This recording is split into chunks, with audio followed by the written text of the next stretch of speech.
Setelah murid-murid tahun 3 meninggalkan bilik sains, si Bikar dan si tabung uji berbual-bual tentang murid-murid tersebut. Murid-murid tadi sangat berdisiplin.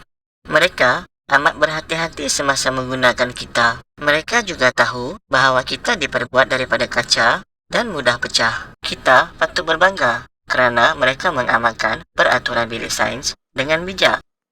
Mematuhi peraturan bilik sains. Peraturan bilik sains perlu sentiasa dipatuhi dan diamalkan.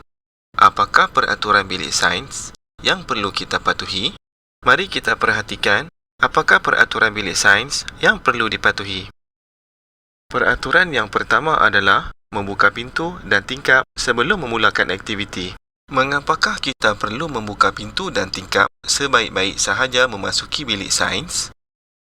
Kita perlu membuka pintu dan tingkap sebaik-baik sahaja memasuki bilik sains. Ia bertujuan untuk memastikan adanya pengaliran udara yang baik ketika kita berada di dalam bilik sains.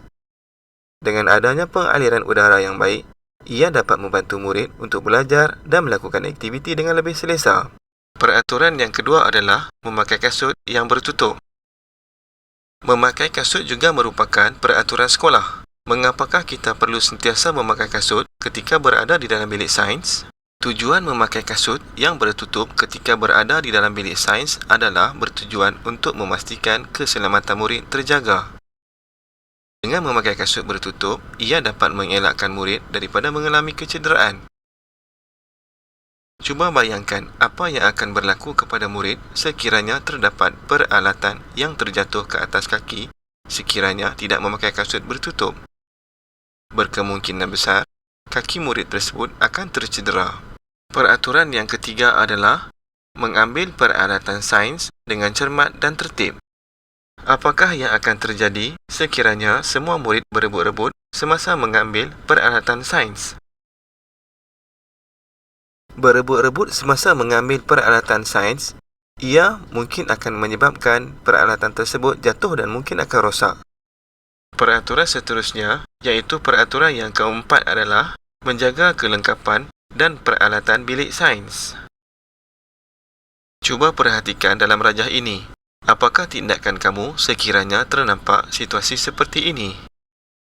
Sekiranya kamu ternampak situasi seperti ini, kamu seharusnya melaporkan kepada guru. Kerana murid-murid tersebut tidak menjaga kelengkapan dan peralatan bilik sains. Ini bermakna murid-murid ini tidak mematuhi peraturan bilik sains. Ia juga akan mengakibatkan kerosakan kepada kelengkapan dan peralatan di dalam bilik sains. Peraturan bilik sains yang kelima adalah menutup suis kipas dan lampu apabila meninggalkan bilik sains. Mengapakah kita perlu menutup suis kipas dan suis lampu apabila kita meninggalkan bilik sains? Tujuan menutup suis kipas dan suis lampu apabila meninggalkan bilik sains adalah untuk mengelakkan pembaziran tenaga elektrik. Mari kita lihat semula peraturan bilik sains yang telah kita pelajari pada hari ini. Yang pertama, sebelum menjalankan aktiviti. Sebelum menjalankan aktiviti, kamu haruslah membuka semua pintu dan tingkap sebaik-baik sahaja memasuki bilik sains supaya mendapat cahaya dan aliran udara yang baik.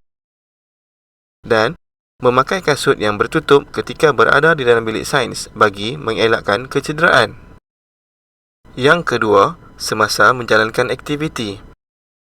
Semasa menjalankan aktiviti, kamu haruslah mengambil peralatan sains dengan cermat dan tertib bagi mengelakkan peralatan atau bahan sains terjatuh. Dan seterusnya, kamu tidak boleh menconteng meja dan merosakkan peralatan sains supaya bilik sains sentiasa bersih dan kemas. Dan yang ketiga, selepas menjalankan aktiviti. Selepas menjalankan aktiviti, kamu haruslah memastikan menutup semua suis kipas dan suis lampu apabila meninggalkan bilik sains bagi mengelakkan pembaziran elektrik.